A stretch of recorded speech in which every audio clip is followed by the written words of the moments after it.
George, can you hear? I can hear you, yes. All right. Hello to our interview series. Today we have a wonderful composer and arranger, musician George. You join us. You can open things up for questions. If you have any questions, yours to fire away. So George, thanks for having me. It's always great to see you, Kareem. Likewise. Now, I know you're down for things down currently, given. Well, there's a lot going on. You know, COVID and a lot of the protesting. There's some heavy stuff going on downtown. We're about 4 miles from downtown, so Portland State is downtown, but we've been closed, you know, since COVID started. So I haven't been on campus since March, and I rarely go downtown. And I mean, in general, I'm not going out much. Definitely not to places that are crowded because of COVID. You know, some of the Black Lives Matter protests have gone near my house, but nothing has come to this neighborhood. It's very scary what's going on downtown, and it's concerning. but I'm not anywhere near it, so at the moment. No, I guess I was going to also do guards just the in Portland right now, since power going the musician comparatively other places. Well, I mean, there aren't really any clubs open per se. There are a few restaurant gigs that are happening. There's a place called Tavern on Cruise, which is having, it's an open air patio. And so people can be distant within their groups on the patio, and they can be served there. And this is not in Portland proper, it's out in Lake Oswego. And we're, as the band, we're in this space that's kind of separated from everybody, like elevated, and we're able to set up in a socially distant way. And I wear my mask when I set up, but we're far enough away that I feel like we're safe. And outdoors is supposed to be much better than indoors for sure, you know. Yeah. Well, I've had the gigs a little bit. I put up for all the advertising about your info prior to your announcement. But I want to do a question about how you are about music and that kind of stuff. So, how did you begin playing? How's it been playing under the circumstances? No. How did you begin playing? What brought you to start playing? You want the long version or the short version? We got some time. Filtering it late, so. Okay, well, how did I get into music? I would not consider my family to be a musical family per se. Like, you know, some people, their father played in a band or their mother was a, you know, professional musician. My parents were, they liked music. They were cultured, but they weren't musicians. So they had kind of like, considering their era, considering their upbringing, they had the type of record collection that you would expect from people of that generation, you know, with it maybe even a little bit more slightly conservative taste, definitely on my father's side. He had some really good classical records, Beethoven. He had a bunch of Toscanini records. I think they had been signed by Toscanini. And he had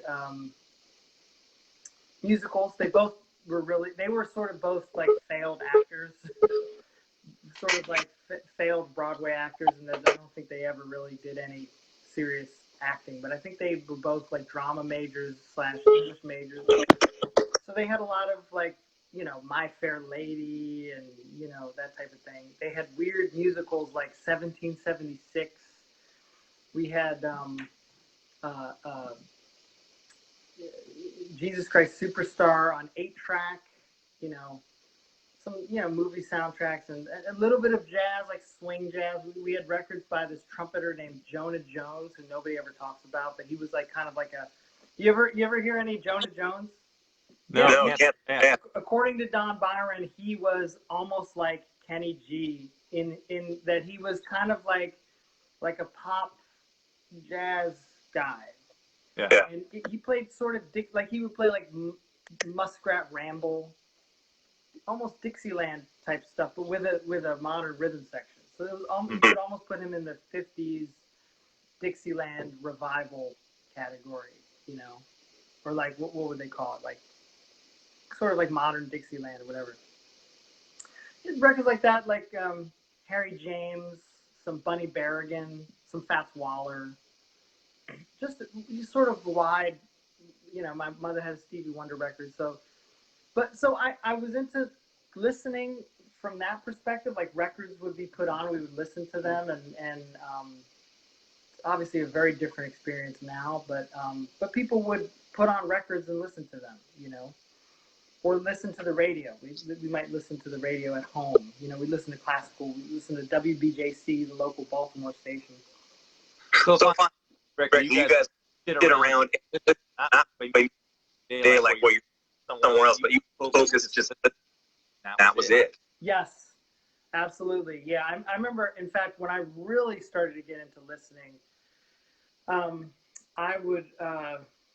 You know, because we just had a turntable that had a cassette player and an 8-track in it. And I would put the speakers, I'd lay on the floor and I'd put the speakers right next to my ears because I really wanted to listen, you know. And, you know, we didn't have headphones or whatever. So I remember like setting aside portions of the day to just sit and listen to music, you know, and it was very important to me, you know. And when walk bands came out, that was like, oh, you can walk around and listen to music. That was awesome. You know, I had my little cassette player, you know. But yeah, I remember when the technology sort of changed, you know. Yeah. Well, what's your first trumpet or something? Well, officially, I took piano lessons in 2nd grade for a month. And I didn't enjoy it really at all. No more than 2 months. It was maybe a month at best. A lady named Mrs. Shockley used to come to our house. And I didn't practice. I didn't really love it, you know. It just wasn't interesting to me. You know, we did like, you know, stuff like, you know, or like, I mean, that's all I remember. Yeah. You know, I was not interested, but we had a piano. Not a great piano, but we had an upright piano. So even when I wasn't, you know, when I stopped lessons, I would still sit down at the piano from time to time, just kind of mess around with stuff, you know. And my father, you know, after a few beers, say 1 or 10. You know, he'd always have me come sit on his lap, and he would improvise tone poems. So, I mean, he wasn't a musician, but he had this kind of, like, he would always talk about Debussy. He, like, really dug Debussy, and, like, he always kind of was, he liked Bix Beiderbecke. He was familiar with Bix Beiderbecke playing piano music that was kind of like Debussy, you know, this impressionistic vibe. So he would sit down and just make up these little, like he would just play an upper register. This was the princess, you know, and this was the prince, you know, and then there was a troll who lived under the bridge. You know, he just kind of, you know, he was, you know, half in the bag, but is fully in the bag. But he would do that, and I was sort of intrigued by that. So the creative aspect was always kind of there. And then when I started listening to like more modern stuff like Stravinsky, then I was sort of like, wow, I would like to write music? Like, what does that mean to write music, you know? So so at a certain point, I started doing trumpet, you know, 4th grade. I played trumpet 4th and 5th grade, and I didn't like it. And they sent me to lessons. They sent me to this guy, Gary Daly. Gary Daly, trumpet player who had toured with Maynard. I think he was sort of off the road from Maynard. And he was sort of, you know, honest. He was really honest with me. He was like, you know, look, I'll take your money, kid, but you need to practice. I didn't understand, like, what do you mean practice? Like, it just wasn't interesting to me to practice. I didn't get it. And, you know, so lessons went on for a little while, and then I went to middle school. And in middle school, there was the band director there was a guy named Lee Stevens. And he came around to all the classes and basically tried to get people to join the band program. And he was like, man, band is the best class because you have to know foreign languages, and you have to know math, and you have to know science, and there's all these aspects of it that can really... And he just seemed super cool. Like, I was like, man, this guy's the hippest teacher in the whole school. Like, of course I'd want to be in band. I still didn't get, though, the part that was on me, which was the discipline to learn my instrument. But I was just like, oh, I'll be in band. So I showed up to band with my trumpet. And I was in the concert band, I guess. And what really got me practicing was he gave everybody an etude to practice at home, which was, you know, one of those kind of like, one of those kind of things, you know, on trumpet. And I didn't practice it because I didn't know, you know. So when we came back the next week, he said, all right, everybody play your exercise, you know, and everybody else was, you know, burning it, you know, and I was just like, fumble, fumble, fumble, fumble, fumble, you know. And he was like, all right, George, you are now last chair. Get up, get your stuff, sit down at the bottom. I was like, what? Like, I was so embarrassed. And that's one of the things that's really kept me practicing, just the desire to not be embarrassed. Yeah. You know? And it sounds maybe kind of silly, but, you know, fear isn't always the best motivator, but it can be a motivator. And it's a little bit old school. I know now we're trying to make everybody feel special, but, you know, there is really something to be said for the sink or swim aspect of it. You know, I mean, music as an activity is fun, but music as a professional activity is very competitive. So if anybody has the inkling of doing it professionally, I think that's a very light way to expose them to it, you know? So, yeah. But anyway, but then I started practicing all the time. I mean, prior to that, my parents, you know, were complaining because they were renting the trumpet for this Bundy trumpet for $10 a month. This is a few years ago. I guess me being in 4th grade, would that be like 1979, 1980? Yeah, so it was, I, you know, after I met Lee Stevens and had that experience, and then saw that because once I started practicing, then I started moving up. Then he said, okay, if you can really play. And then I was eventually first chair in the wind ensemble, you know, and that was a pretty big turnaround, you know. And I started to really, and I took a couple of summer music classes, and I started to really get into listening and really into practicing, and just that became my obsession with music. I just wanted to know about music, you know. Was this just gotten into jazz? Was there jazz? Was it all just classical?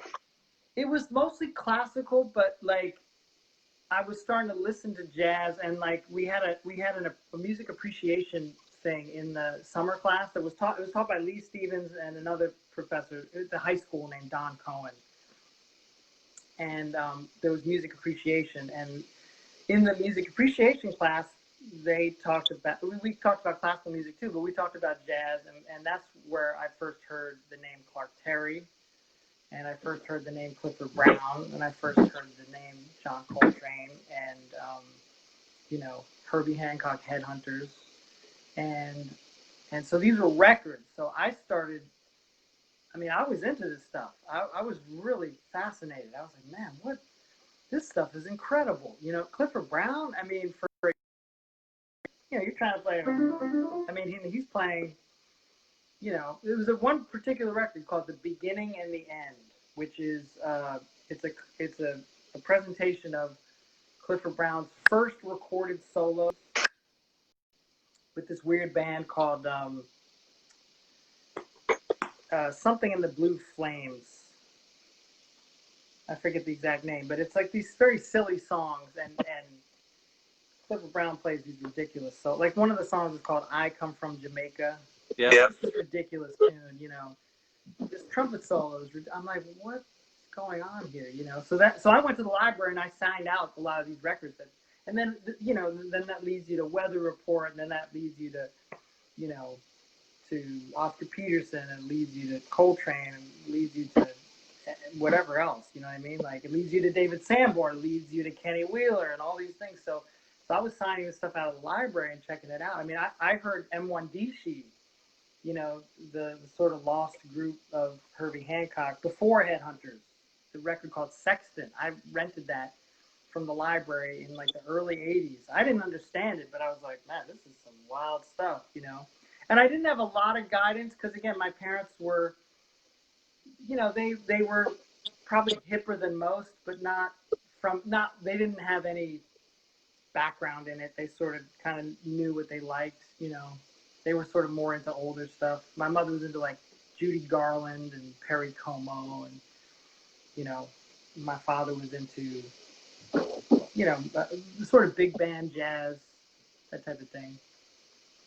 So, and of course, then there was the stuff on the radio at the time, which, I don't know, I felt sort of like I could enjoy it and still maintain my jazz snobbery, you know? I sort of became a jazz snob pretty quick, like classical and jazz, but I felt like, well, I can listen to this too. I mean, it's different. I saw it as kind of different.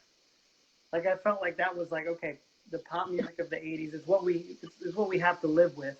It's just here. We're forced to listen to it, you know? But I was kind of into this other stuff, and I knew that my friends hated it. So, because I remember there was a show, this great guy, I met him years later, Robert Ford. He had a show on I think maybe it was WBJC. It was on WBJ. It was like the afternoon jazz show.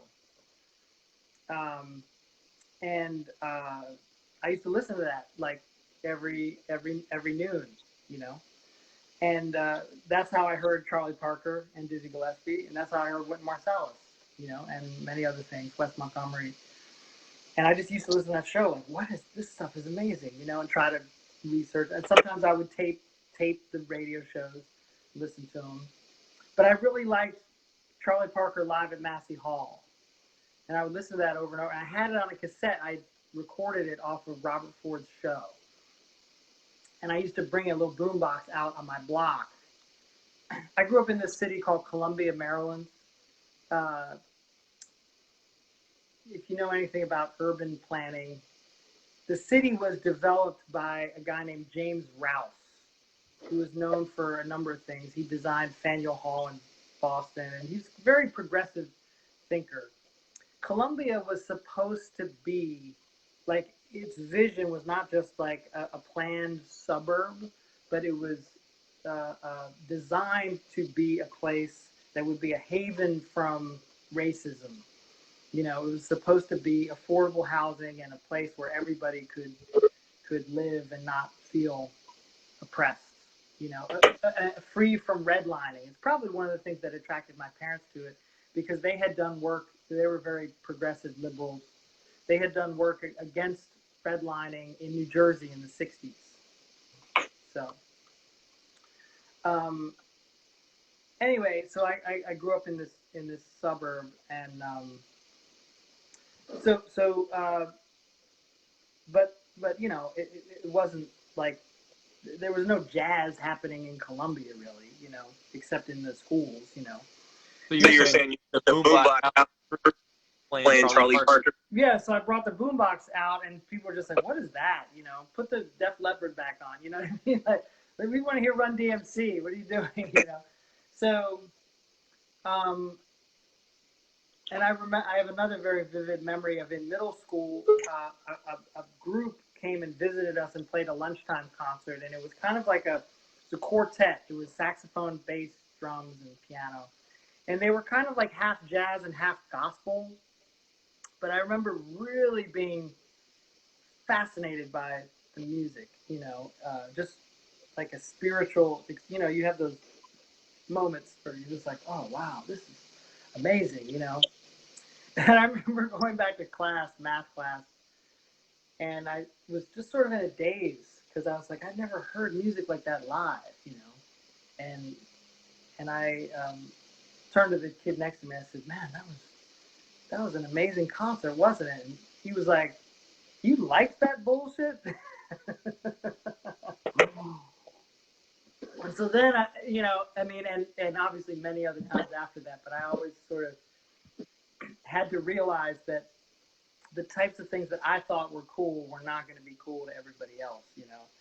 But I think that my personality has been able to.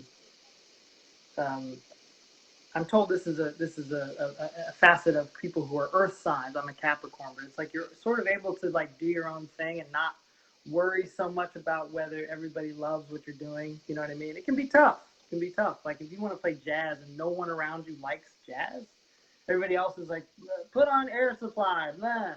You know what I mean? Like, I mean that's what the people on my block. They were into, you know, all the '80s stuff. You know, so. But also on my block there was an older guy, Mr. Markley, who gave me 5 records. Just gave them to me. I don't know if he ever wanted them back, but he basically just said, "Hey, here's some great." Because my mother told him that I was into jazz, and he said, "Oh, you want to check these records out?" And it was Clifford Brown, Max Roach, Dizzy Gillespie, New Wave, Milestones. A record called Trumpets All Out with Art Farmer, Donald Byrd, and Idris Suleiman. I think the other one was My Favorite Things.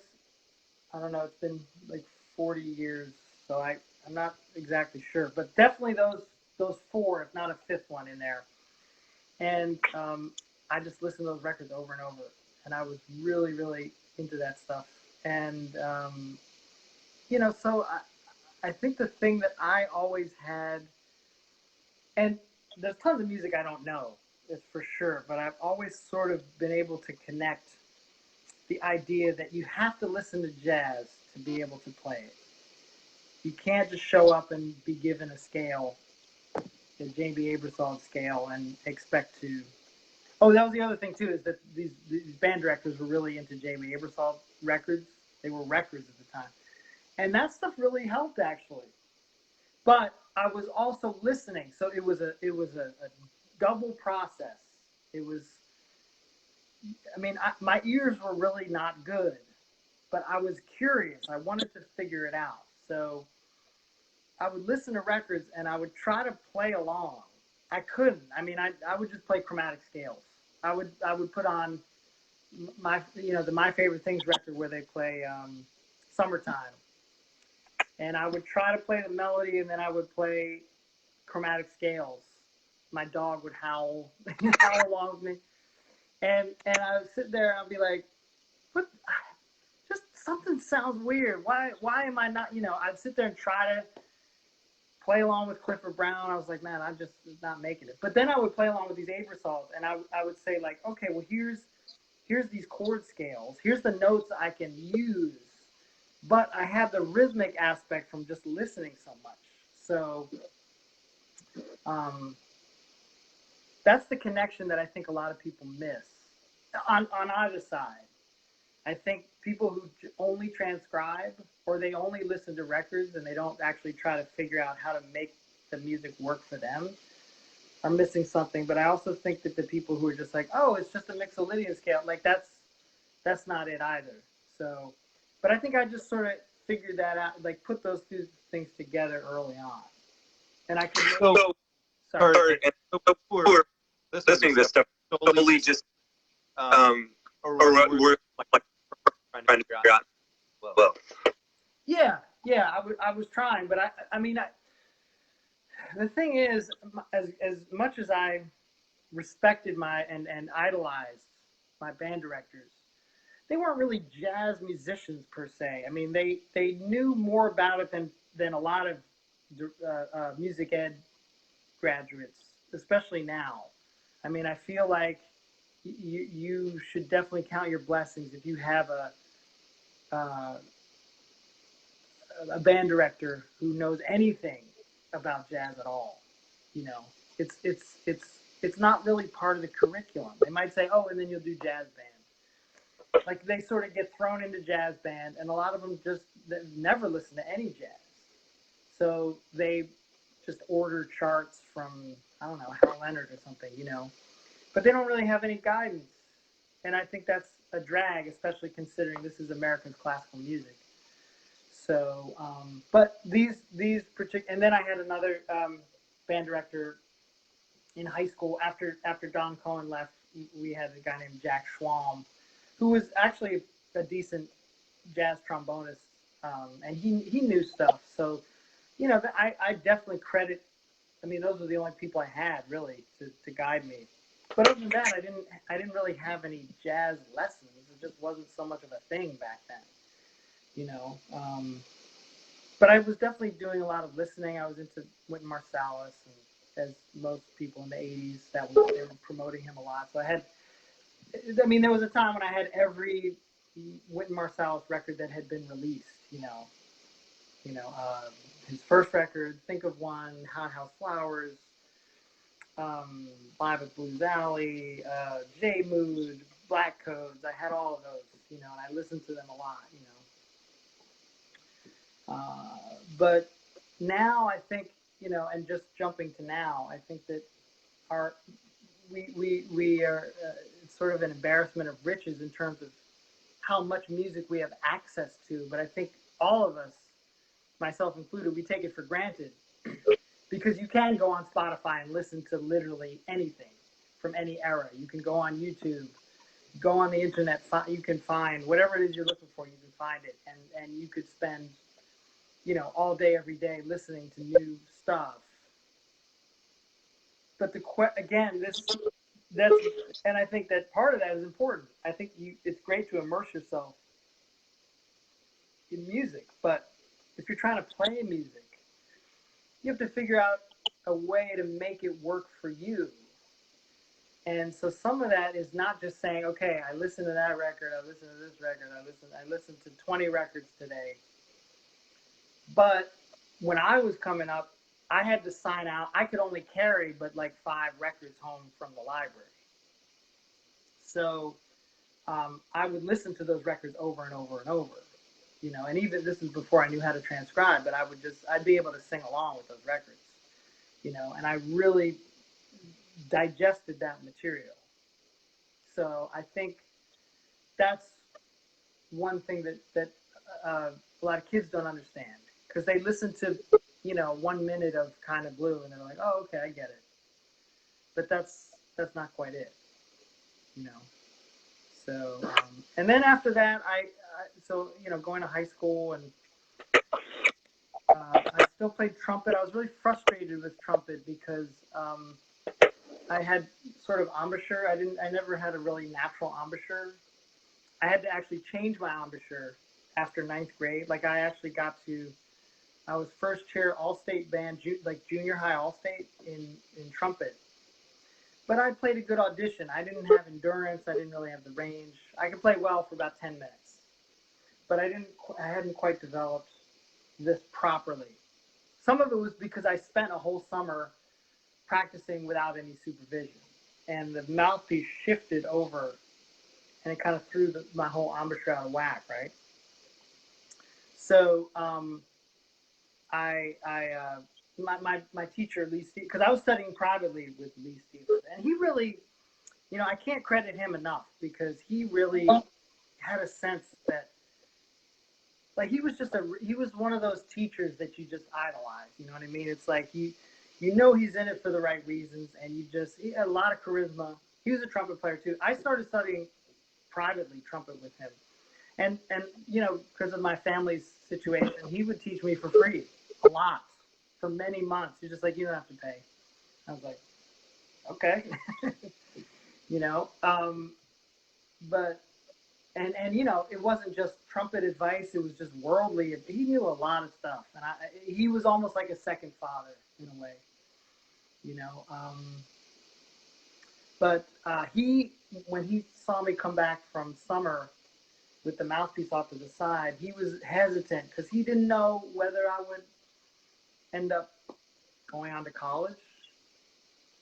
So to play trumpet. So he said, let's just leave it and see how it goes, you know. And then I got a nice chair. I mean, first chair in the 9th grade band.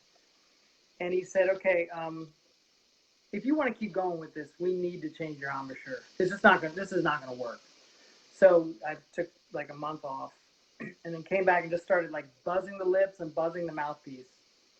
And it was weird because I had to go from being first chair in my high school wind ensemble. I was back down at last chair again because I didn't have any endurance. This was just not happening at all. And all the guys down at the bottom of the section they're like, "What are you doing down here? I thought you were good." You know, but I gradually built it back up and had better results. But I don't know, sort of all along in the back of my mind, I had this feeling that that maybe trumpet wasn't going to be my thing. Maybe it was a subconscious thing. I started to get into drums. Drums and the rhythm always kind of appealed to me when I was listening to these records. So I just was kind of enamored. Again, mostly self-taught. And then I kind of got back into piano too when I was a junior in high school. I took piano class, you know, and started to learn chords and a little bit of reading and stuff like that, scales. And I started really getting into that on my own too. So I was kind of doing drums and piano on the side. I also could see that playing piano could help me as a composer. You know what I mean? It's because piano is so visual, you can kind of see what's going on. And that was kind of cool. But I wasn't ready yet to give up on trumpet because I was really stubborn. I had this other band director, Don Cohen, had told me at one point, he was like, "I can tell you're a good musician, but it's just not coming out on the trumpet." He said, "Maybe, have you ever considered alto?" And I was like, man, I'm going to show him. I'm going to prove to him that I can play trumpet, you know. And so I ended up, you know, going to Peabody Conservatory for classical trumpet and music ed. Now, my private teacher, middle school band director, former Lee Stevens, tried to talk me out of it. He said, I try to talk all of my students who want to pursue music in college and pursue professional music. I try to talk all of them out of it because I want them to know the truth. There were only 2 students that I didn't, and they both quit in their first semester because they had no idea how competitive it was. So when you're the big cheese in your high school or your local area, and you think, oh, I'm the shit, you know, and then you go someplace where you're not, it can be really quite a rude awakening, and a lot of people can't handle that. So he prepared me for that, and sort of just you know, because he had done some professional playing, and he talked about, and I'll never forget this because he talked about, he said, yeah, I remember when I used to play trumpet in the Ice Capades, and guys would come in and take out their horn, play the show, and then leave and not talk to anybody. And it's when you play music professionally, there's no glory like it is when you prepare all semester for that wind ensemble winter concert or the competition. You prepare those pieces and you go and you play in a competition, and it's this big rush. You're like, we did it, guys, you know, and it's people are just like, they felt like all that work was worth it, you know. But when you get to be a professional, a lot of that goes away. Not to say that you can't have really great experiences, but it is just a very different, you're like, it's a job, you know, even in the best situations, you know, you find yourself like, okay, you know, like when is this, you know, when is this over? You know what I mean? Like that. And you can't be told that in high school because people are like, oh man, I love it. And then you're, you know, cut to you as an adult, you're like, yeah, cool. You know what I mean? It's like you become a professional. So he was trying to tell me about that, and I this is the thing with a lot of the teacherly advice that I got. Like, I didn't believe them. I didn't believe it, but I at least took it to heart and I listened to it.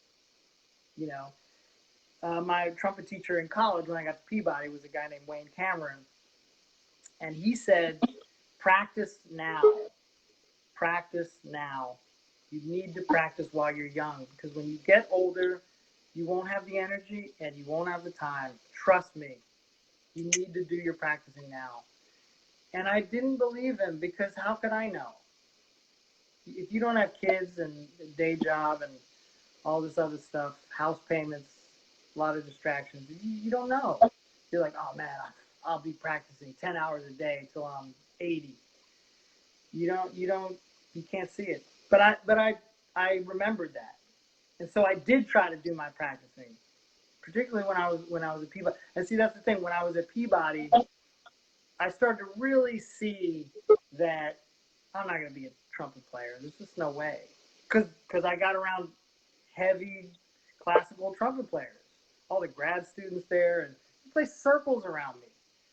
I mean, you know what I mean? You get your first chair in your high school band, and you're like, oh man, I'm kind of hot stuff here. And then you go to a place where they're just like, please, you know what I mean? And it was very enlightening. But I kind of lucked into becoming a jazz pianist because I was sort of dabbling in it, more out of frustration with the trumpet. Like, I was very close to actually leaving Peabody and going to Berkeley as a drummer. Like, that was my fantasy. I was like, man, because I actually had to change my embouchure again when I went to college because I was having more problems. And it just, you know, just the range and endurance was never really my thing, you know. And I loved music. That's what I wanted to do. But just trumpet was not working for me. So I started to dabble more in piano, especially because at Peabody there were all these great pianos in the practice room. And so, you know, I'd play trumpet a little bit and be like, oh, this sucks, you know, put it down. And then I'd be like, oh, this doesn't hurt so much, you know, just work on tunes and stuff. And then I started like doing little informal jam sessions. And then I would go sit in at there was a hotel gig. There were a lot of hotel gigs in Baltimore. And there was the Hyatt Regency downtown, Inner Harbor, had a gig down there with these, you know, cool guys playing down there. A guy named Armand Boyajian had the gig, and he played piano and also violin. So I would go down with my trumpet, and they wouldn't tell me, but they hated it. They told me later, years later, like, man, we used to hate it when you came down with your trumpet. But I would go and I would try to sit in. I didn't know what I was doing, but eventually I got up the courage with a little bit of experience to start sitting in on piano. Like me, I had a very good friend, really my best friend from elementary school, named David Efros, and he He was a bass player. He was also like me, like sort of somebody who had done flute and then wanted to do more kind of a jazz thing. So he'd start playing bass. So we would work on tunes together. So we worked on the two hardest tunes we could find, Bolivia and Stablemates. So we were like, man, these are the hit tunes, you know. So we worked on those all the time.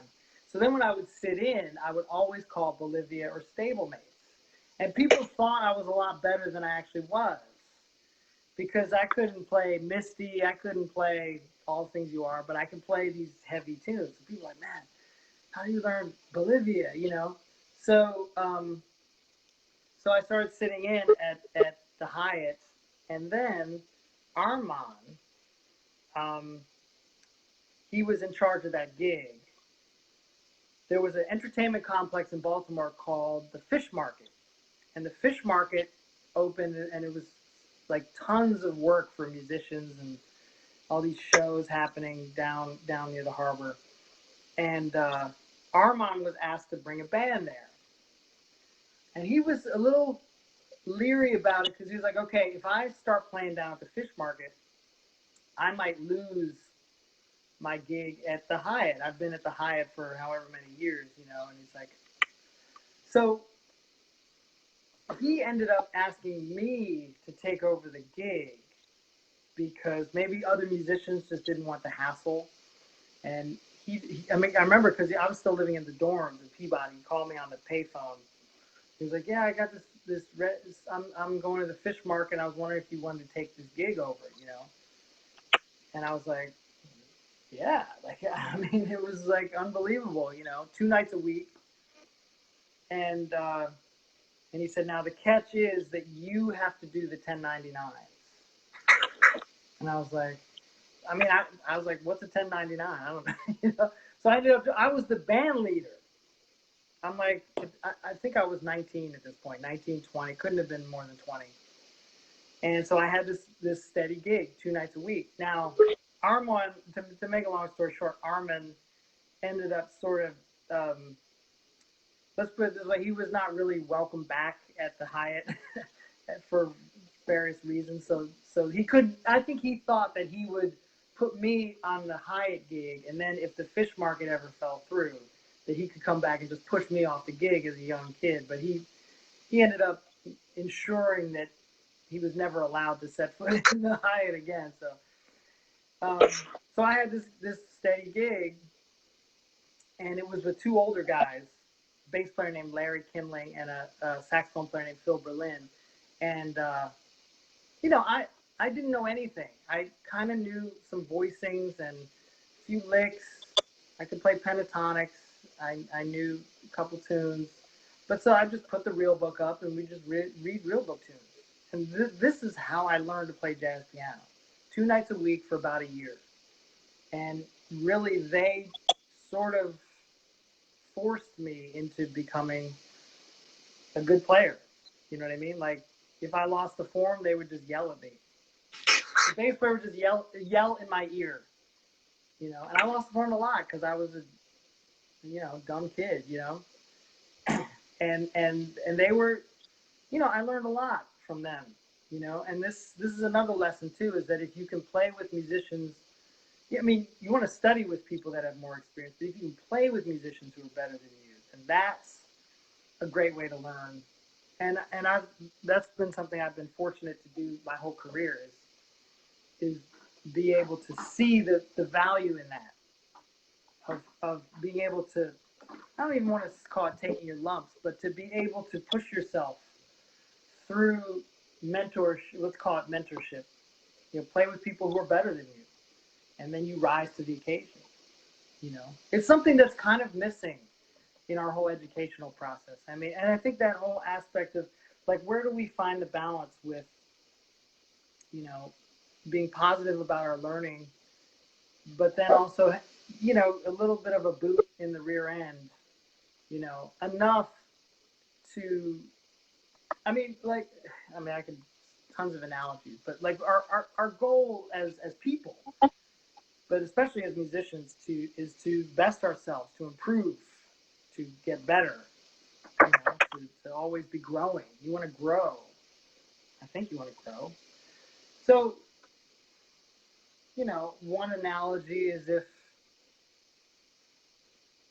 you know, if you hire a personal trainer, you know, you kind of want to hire somebody who's gonna, you know, maybe they're not going to be like yelling at you like a military drill sergeant necessarily. You maggot, you know, but they're going to be like, come on now, push it, you know, let's do one more, you know, keep it up. Like, let's do, you know, you gotta do this. You gotta stay away from those carbs. You know what I mean? Like, you want them to give you an honest perspective at the very least. If not a little bit of like, hey, let's do it. Come on, another rep, let's go. You don't want to hire somebody who's like, oh, it's fine. You're great how you are, you know. You can eat birthday cake all day. It's fine. You know what I mean? So in this sense, like, just having that ability to look at yourself in the context of the bandstand and say, oh, I'm playing with Gary Bartz. He's been doing this for longer than I've been alive. Let me try to get into his vibe, you know. So, so anyway, I sort of got into playing gigs around Baltimore and eventually Washington, D.C. And at that point, you know, I was still going to Peabody and I was still doing my student teaching and all that stuff. But I was sort of seeing the writing on the wall. I'm like, maybe this is what I'm meant to do. This is what people seem to want me to do. And I'm making more money and having more fun. And trumpet is not paying as well, and I'm not having as much fun. So I didn't play trumpet. From as soon as I graduated from Peabody, I stopped graduating. I stopped playing trumpet. You know, for about 8 years, just didn't really touch the horn at all. I think I sold most of my horns. I sold all my horns. You know. So I sort of came out as like professional musician on the scene in Baltimore and Washington, and was just doing a lot of practicing at the time. As I said, my trumpet teacher in college was like, you need to practice. So I just practiced. One of the things that inspired me to practice was a couple trips to New York. I used to go to this club called Bradley's, and you know, all the great pianists played there. But one in particular was named Jeffrey Keyser.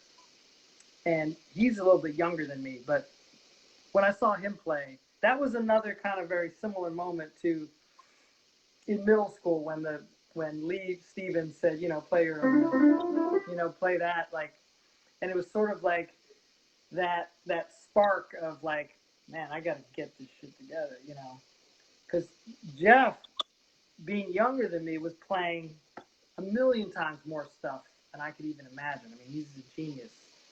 But he was like one of the heaviest cats at that time. He was like 20, 21, 22, playing all the stuff.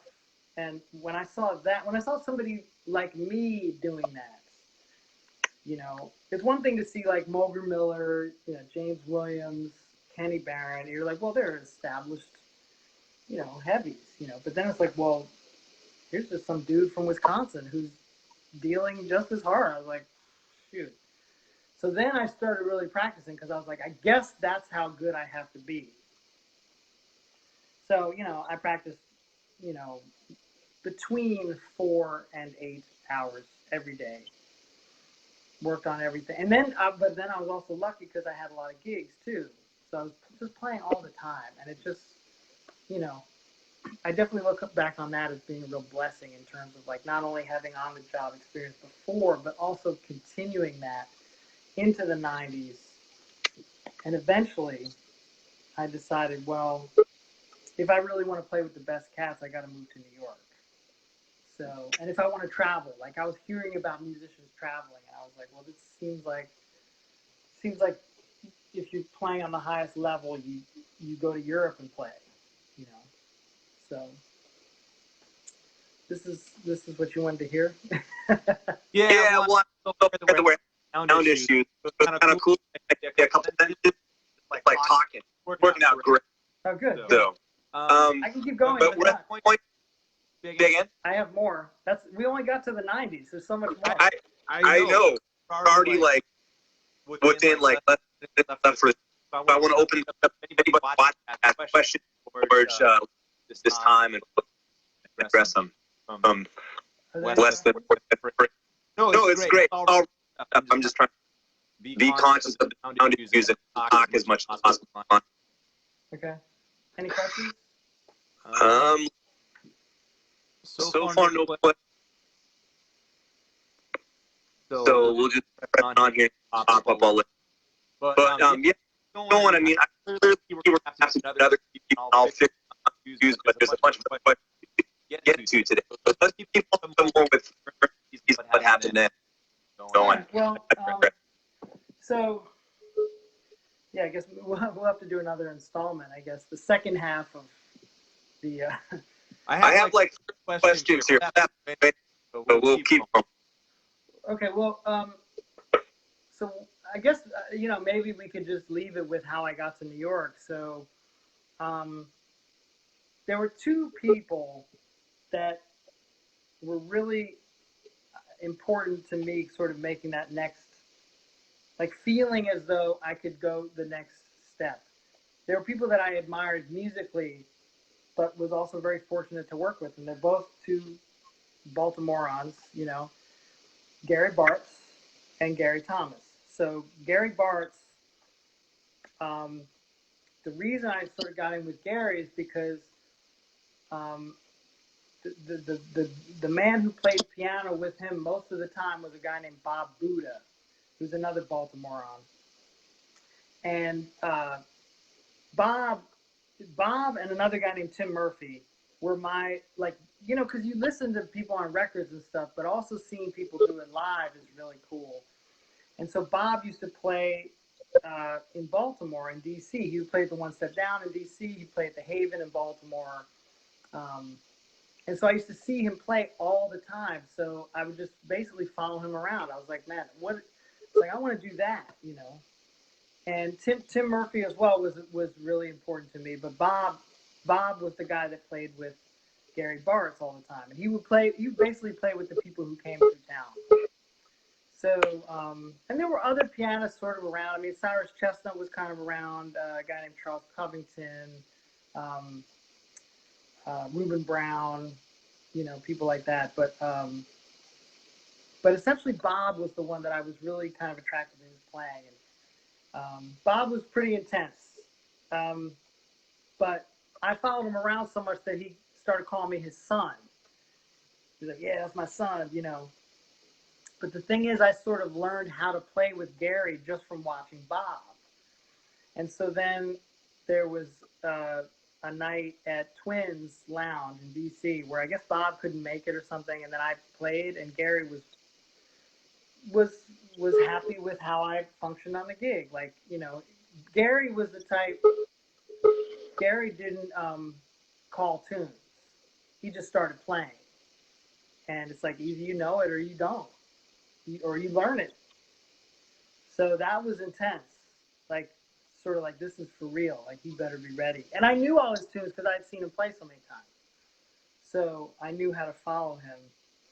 And he liked that. So he started calling me for gigs. And then, I ended up playing with him in New York and traveling a little bit initially. And then the other saxophonist from Baltimore, who's a very different kind of player, but also somebody I really idolized, Gary Thomas.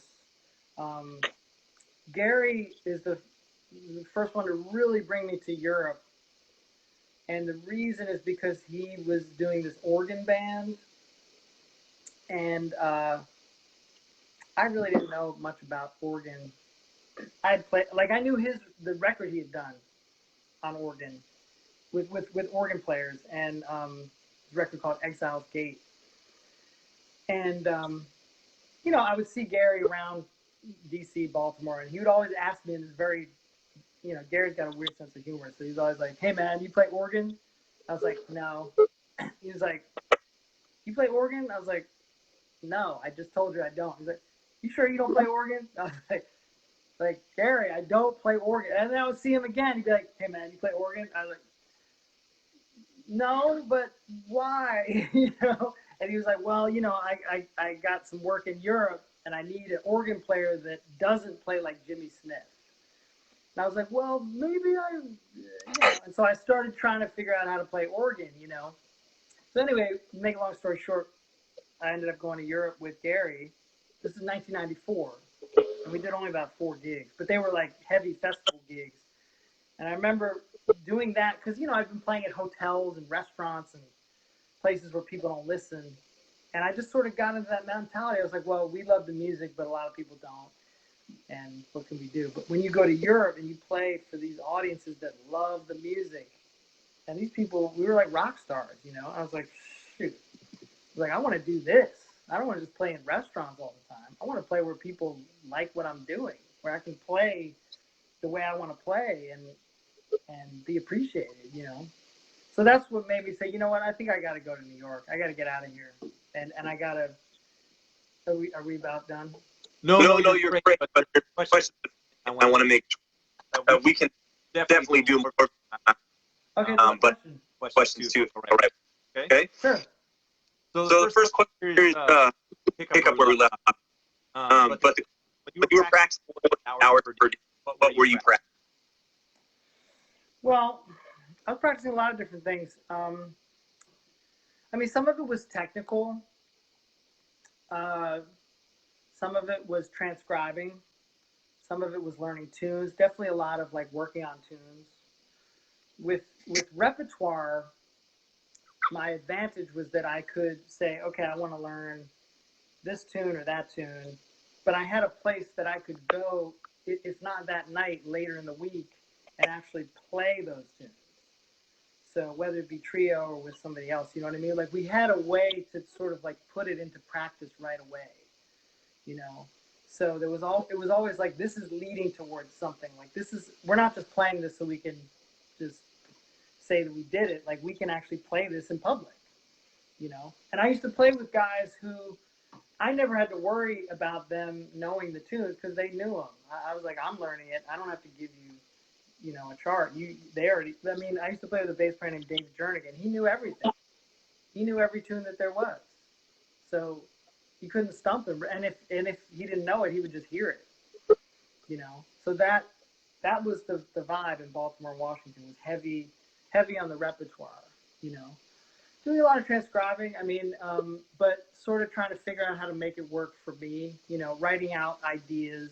Some of it would be, just take one little, those types of things, and just kind of work those through the keys, trying to play stuff in all keys, work on tempos, playing with Abersold records, trying to work on my reading, because since I came so late to piano, I felt like my reading was not where it should be. So I used to work, and for technique, I used to work on, that's a whole other discussion. I studied with, the few lessons that I had were with somebody who taught the Taubman technique, because I had actually injured my hand. And so just in terms of how I play was sort of to get it physically to the point of efficiency. So I practiced stuff real slowly. I would practice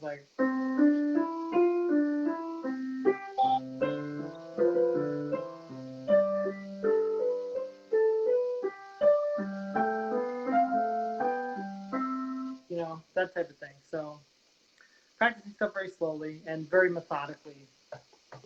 I did a lot of writing. I sort of counted that as part of my process, and a lot of listening too. My roommate was David Efros, and we lived right behind Tower Records in Rockville, Maryland. So a lot of the money that we were making as musicians was spent at Tower Records, just buying CDs and stuff like that, So, that type of thing. Cool, wonderful. Question here is from an older. Says older student has limited time to practice. How do you suggest I divide my practice? Right. Well, what I wanted to say before is that, my trumpet teacher Wayne Cameron telling me that I wouldn't have the time or energy to practice when I got older, and I think that that's true. So I think as you get older, you have to practice smarter, you know, smarter, more smartly. Bigly. Right. Smarterly.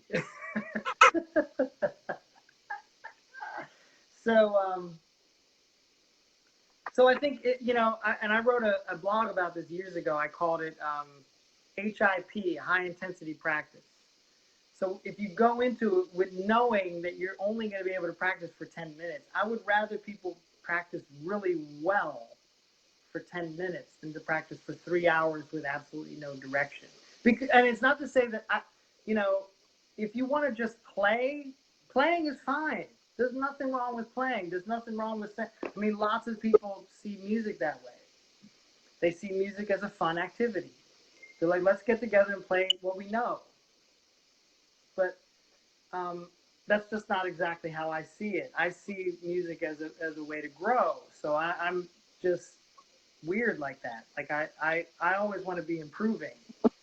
So I don't want to just, although, I mean, you know, now it's sort of at the point where, you know, I feel like even just going back and revisiting tunes that I used to play is growth enough. Like just sort of like, hey, I haven't even played some of these tunes in 20 years, you know.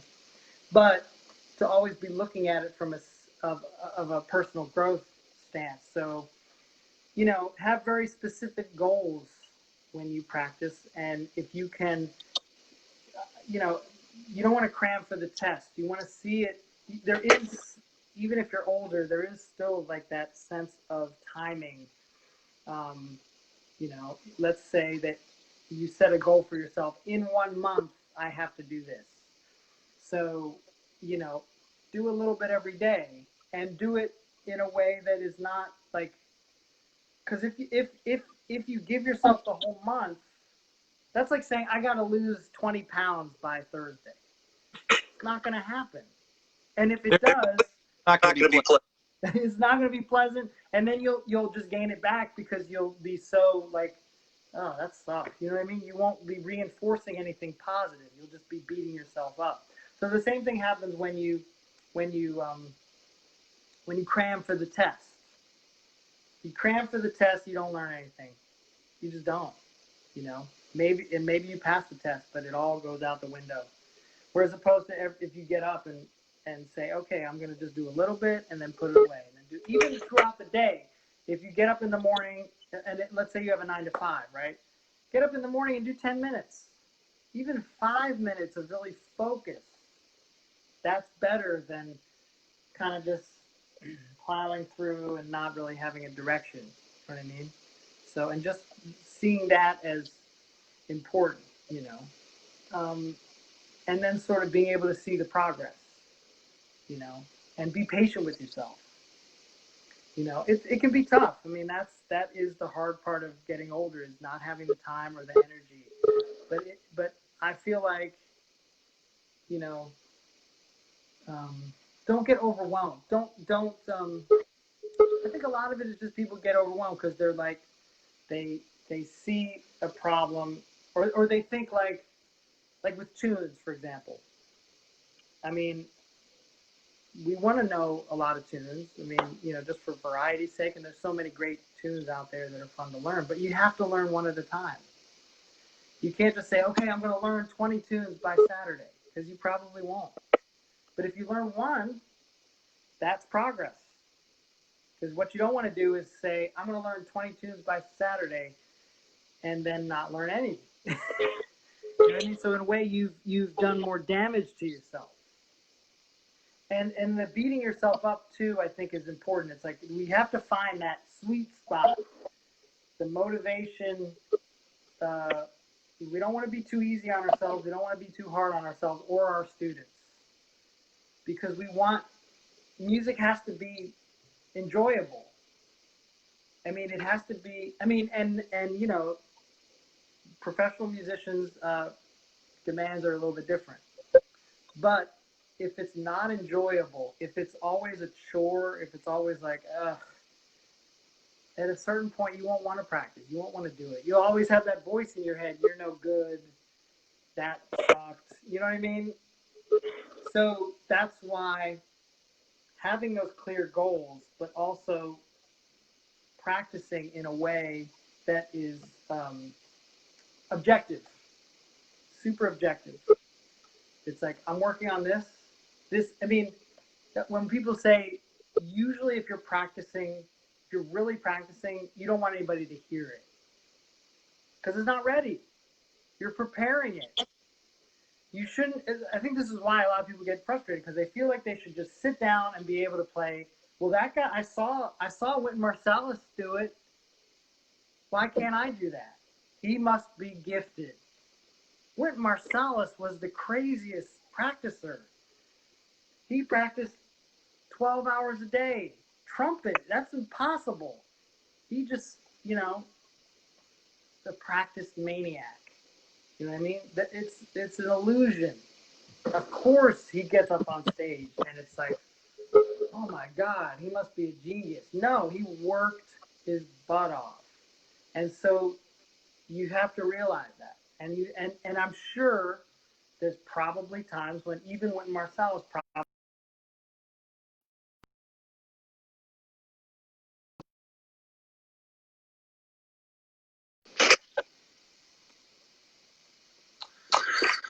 Can you hear me? Can you hear me? I can hear you. You're actually frozen, but sorry. Well, you can hear. So I think I don't see any other. And talk about just doing for now. A little bit over, but really time will definitely have to thank you for our question. Been a pleasure having us and answer. Yeah, and our question about your about that. So it's good to know where we left off next. Yeah, let's do another one. It's always a pleasure, Kareem, and anytime you want to do it, just let me know. Sounds great. Well, thanks. This will be up here. And if you have other questions, up on the try to get those next time.